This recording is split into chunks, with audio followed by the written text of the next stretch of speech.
Bing Crosby is doing an interview 2 years before he dies. The journalist asks about his career, his success, his legacy. Then, an unusual question. Mr. Crosby, I've heard stories from black musicians.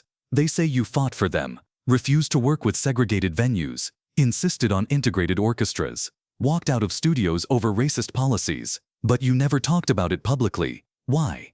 Bing is silent for a long moment. Then, because it wasn't about me, it was about doing what's right. You don't get credit for treating people like human beings. That's not heroism. That's basic decency. The real heroes were the black musicians who endured racism every single day and still created beautiful art. I just refused to be part of the system that oppressed them. That's not courage. That's the bare minimum. But you risked your career. I risked nothing. I was Bing Crosby. I had power. They couldn't touch me. The people who risked everything were the black artists who stood up when they had no power, who fought for dignity when the world told them they weren't worthy of it. Those are the heroes, not me. The interview was never published. The journalist said it was too political. But the truth is, America wasn't ready to hear that Bing Crosby, their wholesome crooner, was a civil rights activist. So the story stayed buried. Until now. This is the untold story of Bing Crosby's fight against racism. The story of how America's biggest entertainer used his power quietly, consistently, and effectively to break down racial barriers in the entertainment industry.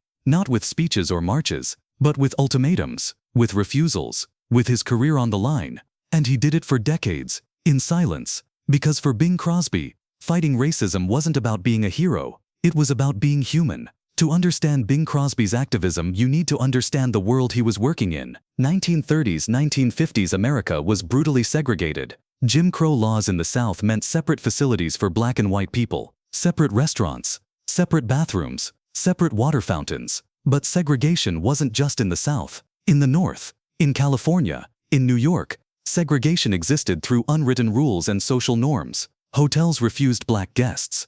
Restaurants refused black customers. And the entertainment industry was completely segregated. Black musicians could perform, but only in certain venues, only for certain audiences, and they were paid less, treated worse, given no respect. Even the greatest black musicians in America faced constant humiliation.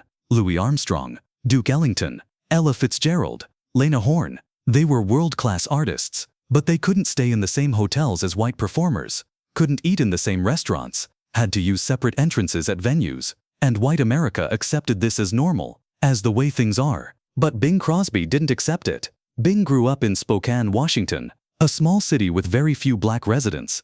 He didn't grow up around racial diversity, but he grew up around jazz. And jazz in the 1920s was predominantly black music. When Bing started his career in the early 1920s, he was immersed in jazz culture. He listened to black musicians, learned from them, was influenced by them. Louis Armstrong in particular. Bing credited Armstrong as one of his biggest influences. Armstrong's phrasing, his rhythm, his feel. Bing incorporated all of it into his own style. But Bing also saw how Armstrong was treated, how all black musicians were treated, and it infuriated him.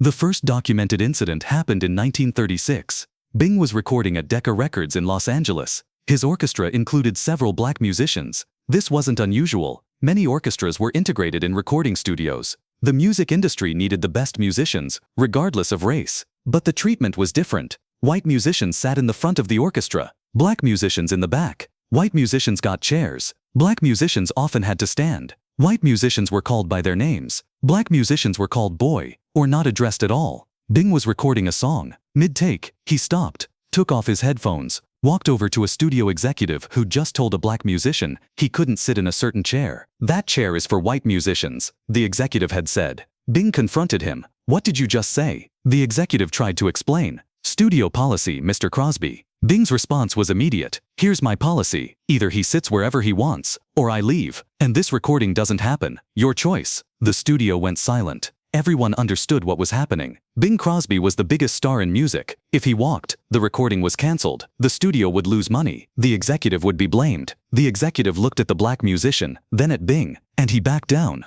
Of course, Mr. Crosby. He can sit anywhere. The musician sat. Bing went back to recording. Nobody talked about it publicly. No newspapers covered it. It was just another day in the studio. Except it wasn't. Word spread among black musicians. Bing Crosby stood up for one of their own, and he didn't make a big deal about it. Didn't want credit. Just did what was right. That incident established a pattern. For the next 40 years, Bing Crosby would use his power to fight racism in the entertainment industry. Quietly, consistently, effectively. Bing is filming a movie at Paramount Studios. The studio commissary is segregated. White performers eat inside. Black performers are expected to eat outside, or not at all. Bing finds this out when he sees a black member of the crew eating lunch outside in the heat. He asks why. The crew member explains, "We're not allowed in the commissary, Mr. Crosby." Bing walks into the commissary, finds the manager. "Is it true you don't allow black employees to eat here?" The manager is uncomfortable. "It's studio policy." Bing nods. "Then I won't be eating here either, and I'll let Mr. DeMille know why I'm not showing up to set this afternoon. Because I'm on a hunger strike, protesting your racist policy." The manager panics. Cecil B. DeMille was directing the film, one of Hollywood's most powerful directors.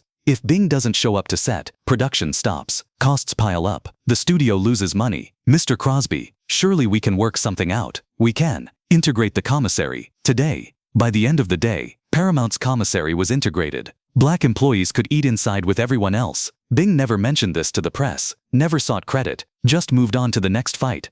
Bing's radio show, The Kraft Music Hall, was the highest-rated show on NBC. Millions of listeners every week. NBC had a policy: no black performers on white entertainers' shows. The networks believed white audiences wouldn't accept it, wouldn't tolerate seeing black and white performers as equals. Bing thought this was nonsense. He wanted to feature black musicians on his show, jazz legends, the artists who'd influenced him. So he made a demand. When his contract came up for renewal in 1940, Bing's lawyer added a clause: Mr. Crosby maintains full creative control over all guest appearances. No restrictions based on race, religion, or national origin. NBC executives saw the clause. "We can't agree to this. It violates network policy." Bing's response: "Then I'm not renewing."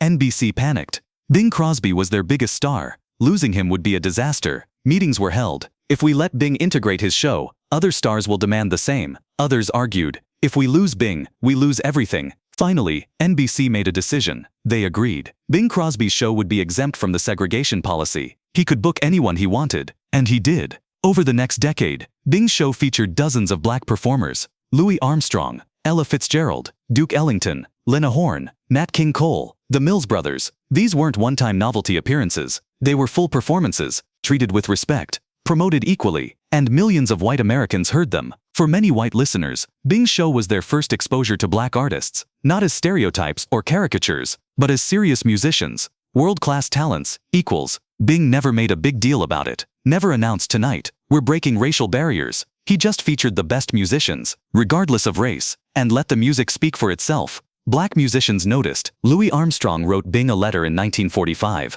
thanking him for using his platform to showcase black talent. Bing never publicized that letter, never mentioned it in interviews, just kept doing what he was doing. Bing went on tour. His orchestra included both white and black musicians, integrated. This was Bing's policy. He refused to have segregated orchestras. The tour hit the South. The white musicians checked in. The black musicians were told, "We don't serve coloreds." Bing was in the lobby. He heard this, walked over to the desk clerk. "Excuse me, did you just refuse service to my musicians?" "Mr. Crosby, it's hotel policy. Here's what's going to happen. Either everyone in my orchestra gets a room, or nobody does, including me, and I'll make sure every newspaper in Texas knows why Bing Crosby is refusing to stay at your hotel." The clerk went pale, called the manager. The manager came out, tried to negotiate. "Mr. Crosby, I understand your position, but local laws." "I don't care about your local laws. These men are professionals. They'll be treated as such. If you can't do that, we'll find another hotel, and I'll make sure everyone knows why." The manager understood. Turning away Bing Crosby would be terrible for business. Worse than breaking their racist policy. He agreed. All of Bing's musicians stayed at the hotel. Black and white, equal. This happened repeatedly. Different hotels, different cities, same pattern. Bing would refuse to accept segregation, would threaten to leave, would use his fame as leverage, and he'd win. Every time. His black musicians later told stories about this. How Bing Crosby was the first white band leader who made them feel like equals, who fought for their dignity, who used his power on their behalf. Lena Horne said in an interview years later, "Bing never talked about being an ally. He just was one. He didn't want credit, didn't want recognition. He just treated us like human beings." And in 1940s America, that was radical. 1954, Bing was recording an album. The session included a black pianist, one of the best in the industry. During a break, a white engineer made a racist comment, just casually, like it was nothing. The black pianist ignored it. He was used to this.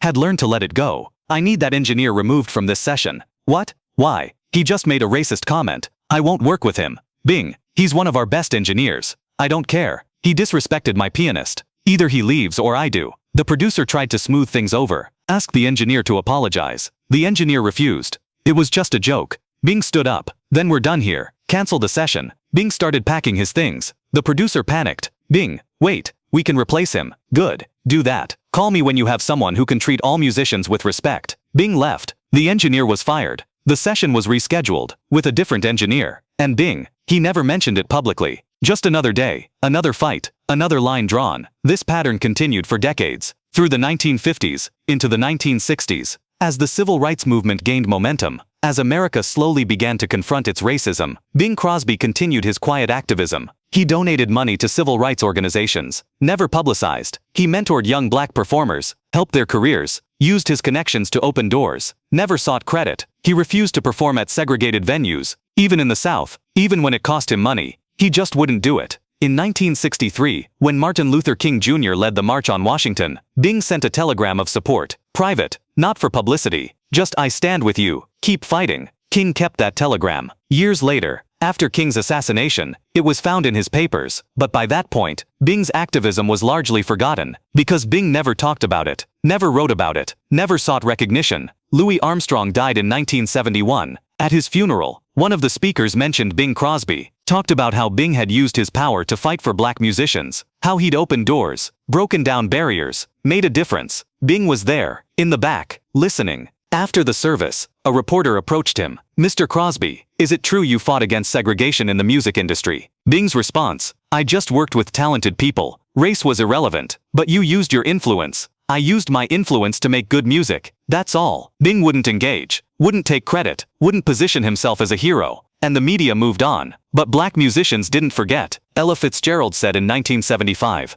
Bing Crosby did more for black performers than anyone wants to admit. He could have just gone along with the system, made his millions, stayed comfortable. But he fought, quietly, consistently, and he made a real difference. Nat King Cole echoed this. When I was starting out, nobody wanted to book a black performer, but Bing did. He featured me on his show, treated me as an equal, introduced me to his audience. That changed my career, and he did that for dozens of us. Duke Ellington said, Bing Crosby was a true friend to black musicians, not for show, not for credit, just because he believed it was right. But white America largely ignored this aspect of Bing's legacy, because it was inconvenient, uncomfortable. Bing Crosby was supposed to be wholesome, non-controversial, safe. The idea that he was a civil rights activist, that didn't fit the narrative. So it was buried, ignored, forgotten, until that 1975 interview, 2 years before Bing died, when the journalist asked him directly about his activism, and Bing finally, reluctantly addressed it. You don't get credit for treating people like human beings. That's not heroism. That's basic decency. But here's the thing.